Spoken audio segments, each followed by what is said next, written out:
Hello everyone, welcome back to the channel. So today I'll be talking about the chronology based questions. How should you prepare for it? How should you start preparing for it from the very start of your preparation? So that at the time of the exam, at the time of the revision, you will not face any difficulties.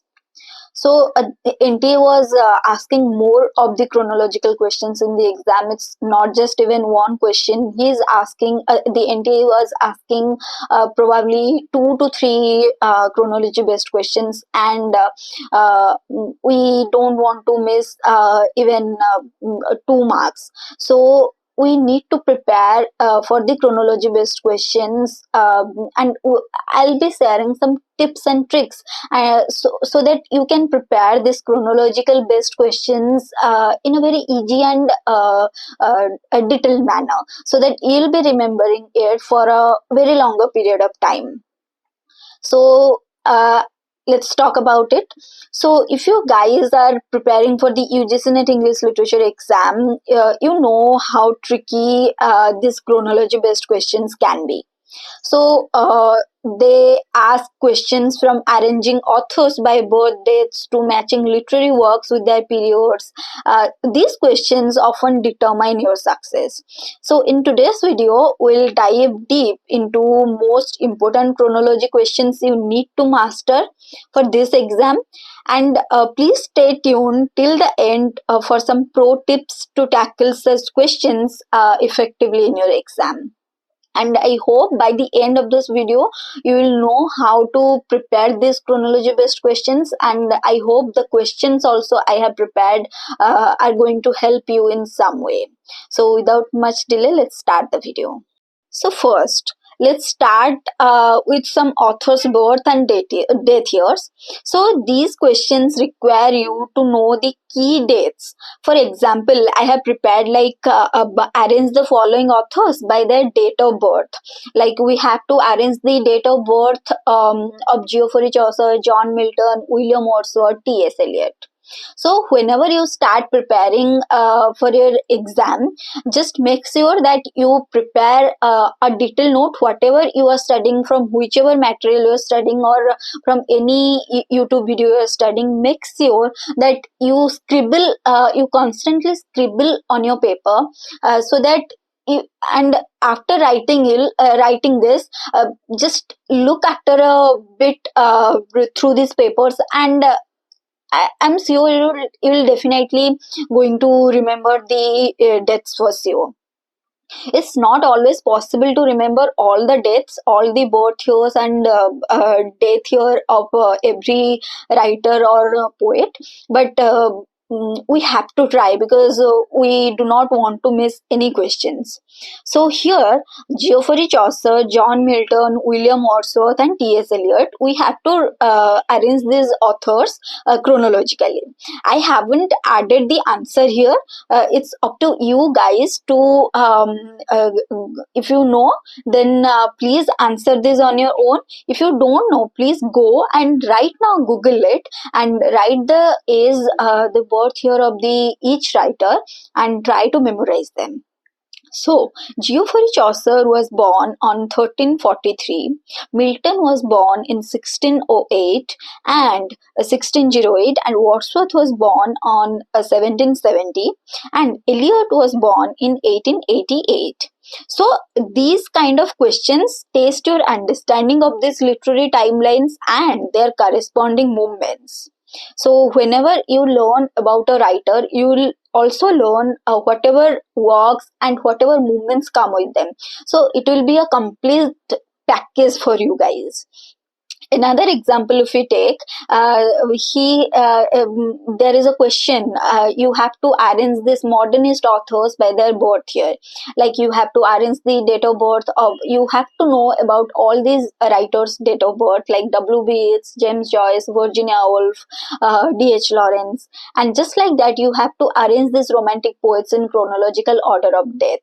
I have added some questions from each period, so that if you haven't looked out about these authors yet, please go and check it and try to memorize all of this. So please here stop this video and write down all of these author, and by the author's side start writing the birth year and date year also, and try to memorize it. And by this through this method you can definitely memorize about each period's writer and about each literature's writer. Next, let's focus on some historical events and their influence on literature. For example, you should be arranging these historical events chronologically. There is a question like Battle of Hastings, Magna Carta, Great Fire of London, Glorious Revolution. You have to know about these literary or historical movements in detail, and also you have to know the exact year when these historical events occurred. So you can see that the Battle of Hastings happened in 1066. Magna Carta was there in 1215. Great Fire of London happened in 1666, and Glorious Revolution happened in 1688.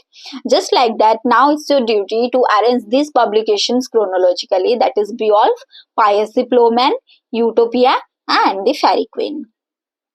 And the next question we have, arrange these works by the publication year. Like you have to arrange the Canterbury Tales, Paradise Lost, the Prelude by Wordsworth, and Ulysses by James Joyce. Now you have to match these novels with their publication years. Tom Jones, Pride and Prejudice, Jane Eyre, Middlemarch. By remembering these historical events, whenever there is a question that you have to arrange these novels when they happened, or even you'll get questions like match the following. You should be knowing the answer of the questions, because it's not about the chronology. They also ask questions in match the following. They ask the question in match the following manner.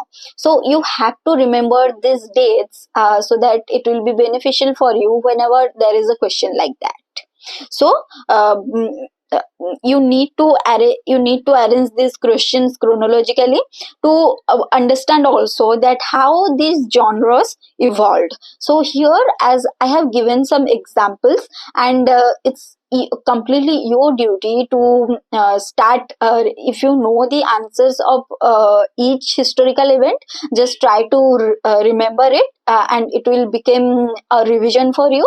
And if you don't know these years, please write the historical events, and by the historical event side write when it happened and what was the idea behind it. So, and just prepare all this and you will get your questions right. So, one of the favorite areas for chronology based questions is literary periods. For instance, I have prepared some questions that arrange these periods chronologically. So there is the Renaissance period, Neoclassicism, Romanticism, and Modernism. So you can also expect matching questions like associating the Pilgrim's Progress with the Puritan age, or Frankenstein with the Romantic age. You'll get questions like that even.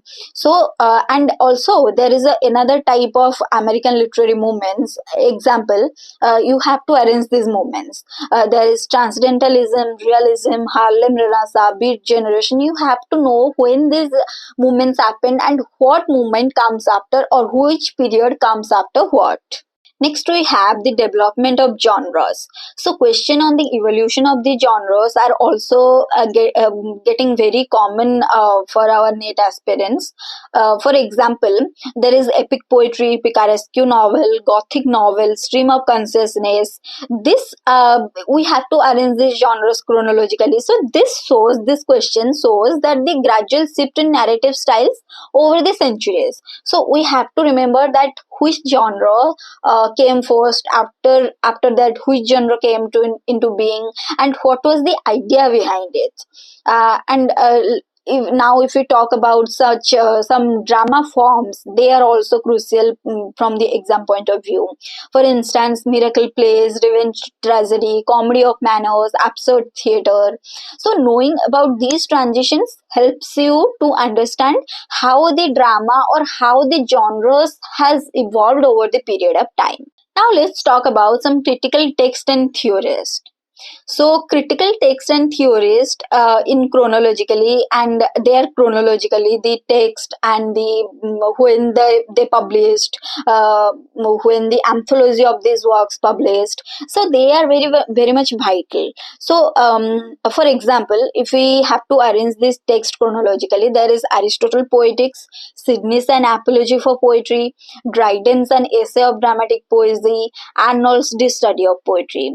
We need to remember when these works were published, so that it will also give us an idea that what came after what, and we will also know that to which genre they belong to or to which period they belong to. So these texts laid the foundation of the literary criticism. So we have to know the basic things about it, that we have to know and remember about these dates of these critical text and theorists. And now if we talk about the theorist, we have to match some theorists with their periods, like when was T.S. Eliot was writing, when F.R. Lewis was writing, when Jacques Derrida was writing, when Michael Foucault was writing, or to which criticism they are associated. So we have to know about all of this. So now it's up to you to practice these questions that I have provided here. Now I have prepared some miscellaneous chronological questions that we can see often asked in exams. So I have prepared these miscellaneous chronological questions by looking at the previous year questions papers. So they mostly ask questions from major writers. Now we can see that NTA was asking questions from whatever comes in his way, be it a major writer or be it a minor writer. We have to read all of this, but some majority of the questions we can see were asked from Virginia Woolf, Matthew Arnold, Thomas Hardy, some structuralist writers like Mikhail Bakhtin. We can also see Michael Foucault's writings, Roman Jakobson, some eco-critic writers, or we can see also some Indian writers through how about their works and their chronology. Like we can see in Indian writers, they ask questions from major writers like Amitabh Ghosh, Vikram Seth, Arundhati Roy, R.K. Narayan, Raja Rao, Sasi Deshpande, Krishna Sopti, P. Lal. So they are some major writers you need to focus on more, because most of the previous year questions were based on these major writers. So you at least have to prepare all the major writers, and also now you have to prepare for the minor writers also. You cannot skip any writer, because NTU was asking questions from every possible topic that he is finding. So here, as you can see in an example, there is a question like from to the lighthouse, Brave New World, Waiting for Godot, Things Fall Apart. Now it's your duty to remember that these works belong to which period and who wrote it and in which year. And next we have some match the writers to their associated centuries, like Geoffrey Chaucer belongs to which century, John Dryden belongs to which century, William Blake belongs to which century, James Joyce belongs to which century. We have to remember also that in which century which writers were there. Now we can see another question is like arrange the starting years of these movements. So when romantic movement started, when realism started, when the Bloomsbury group started, when the postmodernism started. So you'll have to know about these questions. So I hope you understand how these chronological based questions they are asking from every topic, be it birth date or death date, or birth year or death year, literary movements, literary periods, literary genres, from every possible area they are asking questions. So prepare well for all of these questions. Also here in this in here you can see that there I have prepared a question like, in Sense and Sensibility, what is the name of the estate that the Dassoud family must leave after the death of Mr. Dassoud?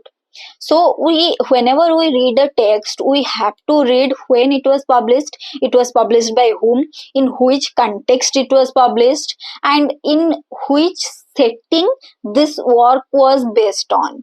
So we can see that Norland Park, Barton Cottage, Clifton Court, Delaford, these are some of the options.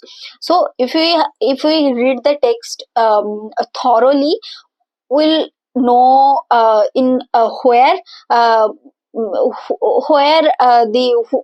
is the estate name of the Dassoud family must live after the date of Mr. Dassoud. So we have to prepare about each work in detail. So here the answer is Noral Park. And next I have a question like, which novel was banned for almost 30 years for its offensive content?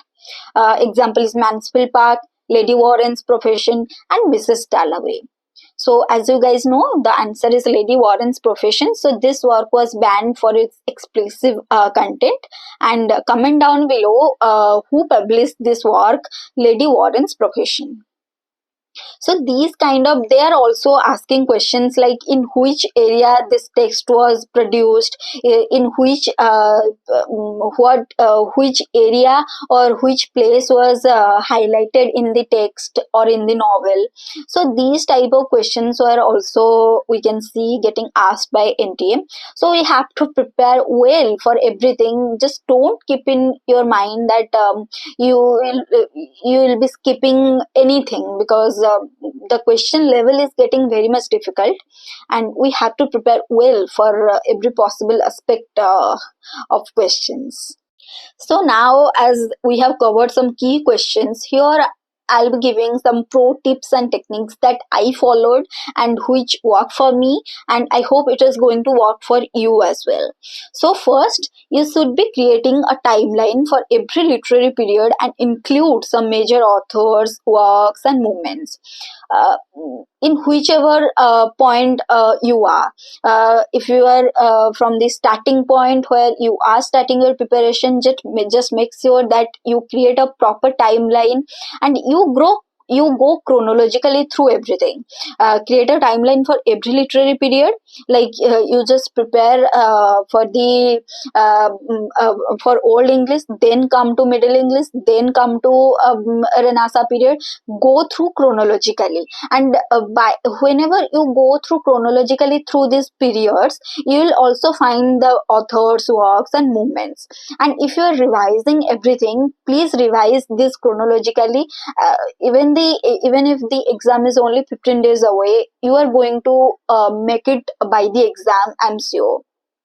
The second thing, you have to revise these dates regularly. You shouldn't just write down everything and keep the copy everywhere, anywhere, that I have written down everything is in my mind. This doesn't work like that. We have a vast syllabus. It's not very much possible for any of us to remember everything just in a single stance. So we have to revise dates regularly. We have to prepare flashcards, as they are great for this method. So by preparing some flashcards, we can revise dates regularly, and it will also keep us entertained. The third tip, the most important thing, you have to solve the previous year questions paper of UGC NET or SET exams, so that you will be able to identify the recurring patterns or the most probable questions that can be asked in the exam. So comment down below if you want me to prepare some most important chronology based questions based on the previous year question paper or based on the previous year patterns, so that it will be helping you in the upcoming exam. The more comments I'll get, the more energy I'll be putting to make the video on these most important chronology based questions. So that's it for today. If you found this video helpful, please give it a thumbs up and share it with your friends who are preparing for the UGC NET exam. And don't forget to subscribe for more such content, and let me know that if you liked today's video, if you understood what I wanted to convey, how should you be preparing for this chronology based questions. Good luck with your preparation. I'll see you all in the next video with such good content.